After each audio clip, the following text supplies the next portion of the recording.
17 থেকে 20 ফেব্রুয়ারি 4 দিন ভারতের নয়াদিল্লিতে 55তম বিজিবি বিএসএফ মহাপরিচালক পর্যায়ের বৈঠক হবে বলে জানিয়েছেন স্বরাষ্ট্র উপদেষ্টা অবসরপ্রাপ্ত লেফটেন্যান্ট জেনারেল মোহাম্মদ জাহাঙ্গীর আলম চৌধুরী।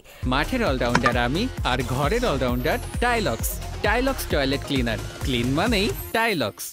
দুপুরে সচিবালয়ে আন্তঃমন্ত্রণালয় বৈঠক শেষে তিনি কথা জানান। বলেন, আসন্ন বৈঠকে ভারতীয় বিএসএফ এর সীমান্ত হত্যা ও গুলি বন্ধের বিষয়ে গুরুত্ব দেওয়া হবে। এছাড়া ভারতীয়রা ফেন্সিডিল সহ মাদক কারখানা সীমান্তে তৈরির ফলে সহজে মাদক বাংলাদেশে চলে আসে, এটি বন্ধেও জোর দেবে বাংলাদেশ। পাশাপাশি সীমান্তে বাংলাদেশকে না জানিয়ে অবকাঠামো ও কাঁটাতারের বেড়া নির্মাণ করার বিষয়টি গুরুত্ব পাবে বলে জানান স্বরাষ্ট্র উপদেষ্টা।